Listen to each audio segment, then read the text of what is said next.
Hi, my name is Will Nunziata, New York City-based director and creator of theater, television, and film, and also a proud Phoenix Global Artist Ambassador. Today, I am thrilled to be speaking with the acclaimed singer-songwriter-producer, Tangina. For more on Tangina, you can read more about her right below this video, but in the meantime, here is a sneak peek at the incredible talent of the one and only Tangina.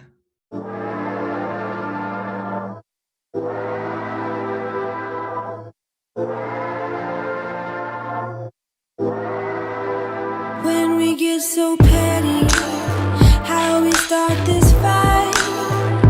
You just blame me nowadays, but I guess you're right. One day we'll get grace, babe, then the grace turn white. Can't get any younger, babe, but I guess that's nice. Honey, based on you, making me work to go it like we school. Got us something. Honey, based on you, making me work to grow it like we school. We got us something. I know you always believing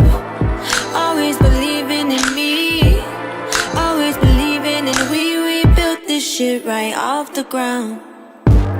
So when you angry and you say you can't stand me, go away, but only in the other room until the loving can resume. So petty, how we start this fight. You just blame me nowadays, but I guess you're right. One day we'll get grace, babe, then the grace turn white. Can't get any younger, babe, but I guess that's nice. Well, hello, Tangina. How are you? I'm great. How are you, Will? I'm doing well, thank you, and so much better now that I'm speaking with you. And I'm so excited that the audience just got to listen to your brand new single, Petty, the music video. Go into that a little bit. What was the idea around Petty and the music video for you?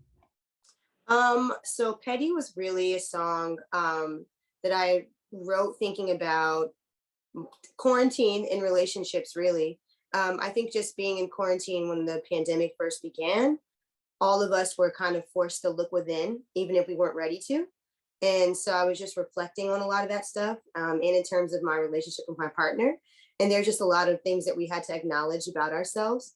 And it's kind of funny to think about the ways that you can be petty, the things you find yourself doing when you're like locked into a place, for an extended period of time together.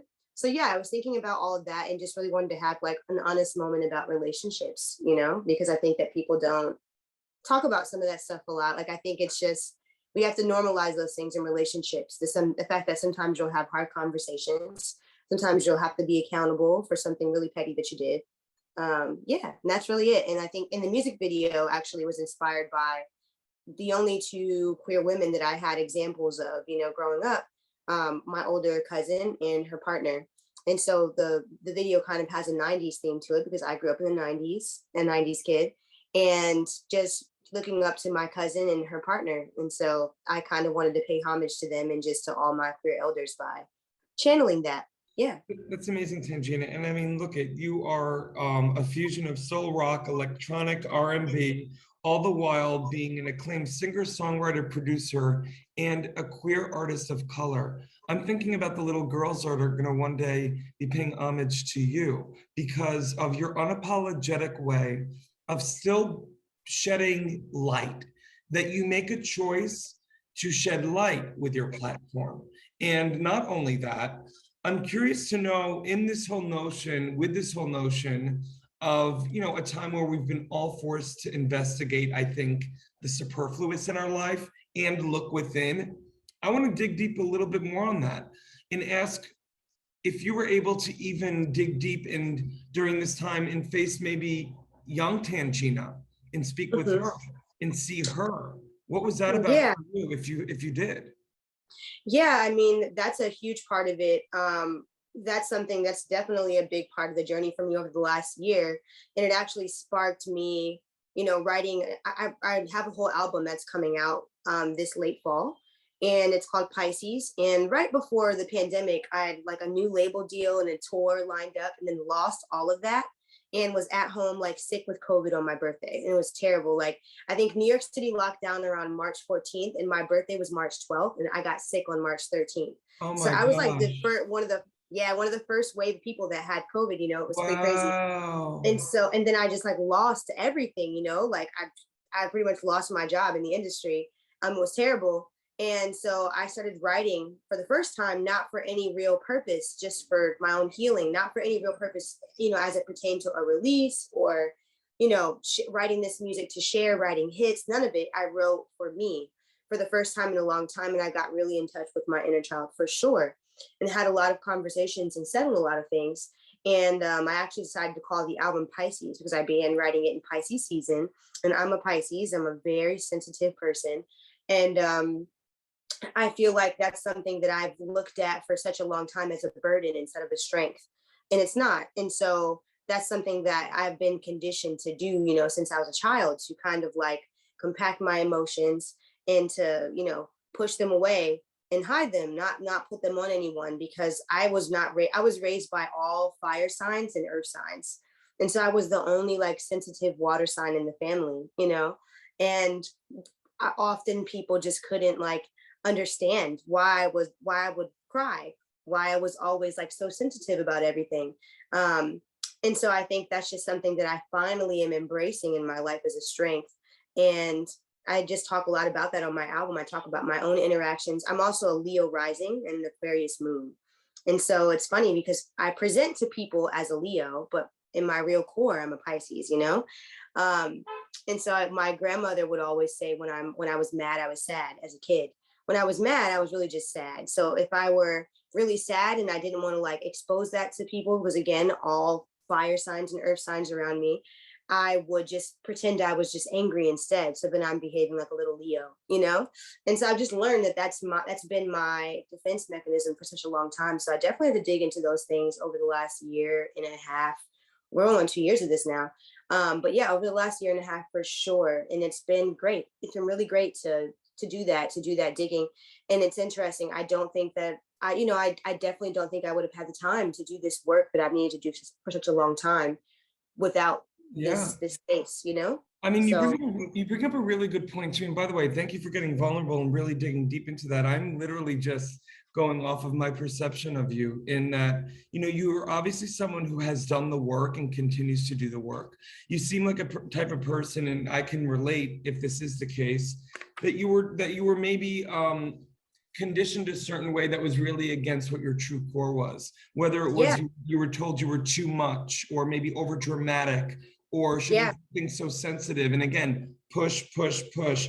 But I feel like during this time for people like us, we were able to not apologize for that and almost, again, make the choice, recondition on our path, no one else's, silence the noise, but to pave the path on our own 2 feet. And, in looking forward on this path for you, Tangina, I mean, I know you probably see this too, but I see limitless, I see boundless, because you're not only breaking ground as a queer color person of the planet, but it's also the sound, your fusion of all of these different genres.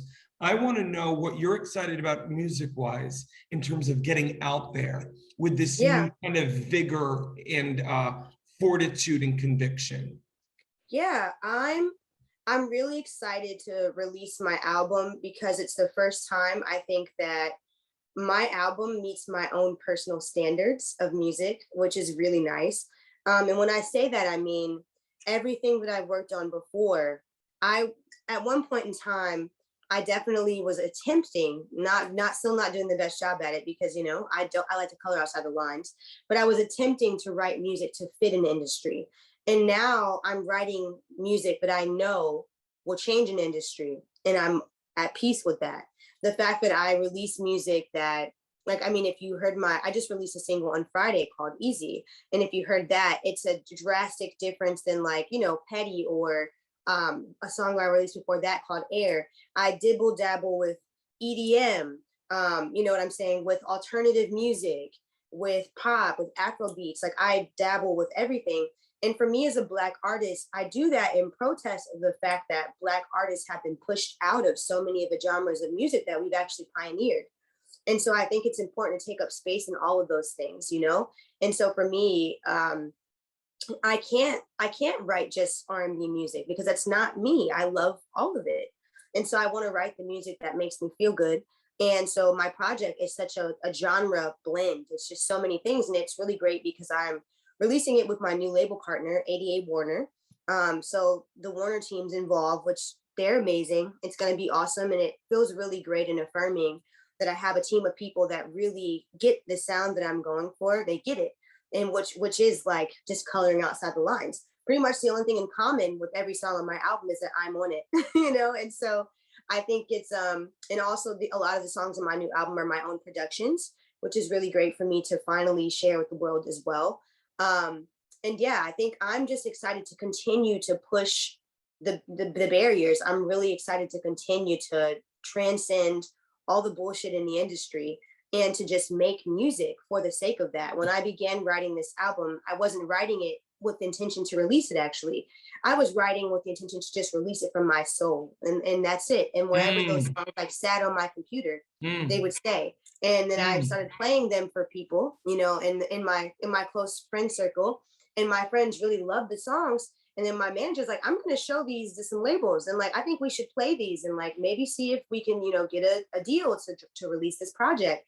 And at the time, I didn't even know, you know, it took me a long time to accept the fact that nothing that comes from me is trash. You know, as creatives, it's sometimes hard to believe. Like we start to like look at our work and we view it as not good enough if it's not for someone's consumption. And I finally got to the point where I began to like really assess that. Like, no, nothing that comes from me is bad, even if it's not for everyone to consume. There it is. You know what I mean? Yes. Amen. It's still, yeah. And so I think that that's really what I've been embracing on this project. And I'm excited to like take that concept, that idea, and continue to move in that way. And I'm also really excited that I'm collaborating on my album with Big Frida. She's getting on one of the records. And so I'm really, really, really excited about that. Just because it came about in such an organic way. So yeah, those are the things I'm excited about with the project. There's so many things, but just I'm looking forward to a future where Black artists are truly liberated enough to, you know, dibble dabble and release music in whatever area of music that we would like to. And I'm claiming that we get the same budgets, you know, that our white counterparts get in those areas. It's pretty crazy that hip hop and R&B are predominantly, you know, they're dominated by Black artists, and they're the highest grossing genres of music in the world. However, those artists are getting the lowest budgets. So think about what has had to be transcended there to accomplish that, you know, with less money, less resources, still the highest grossing genre of music in the world, you know? Well, Tangina, if there's anyone that's going to continue to change the conversation, it's going to be people like you. And you're now carrying a baton on a, you know, people always say, you know, it's best to take the path least traveled, but you're actually creating a path. And you're not only creating for yourself, but I'm thinking of all the little Tanginas out there, men, women, non-binary, however they, you know, consider themselves. They're going to be following now in your footsteps, taking up space unapologetically, and not being shackled by an industry that says you have to be a part of one genre. No, you be you, and you're doing it so beautifully with grace.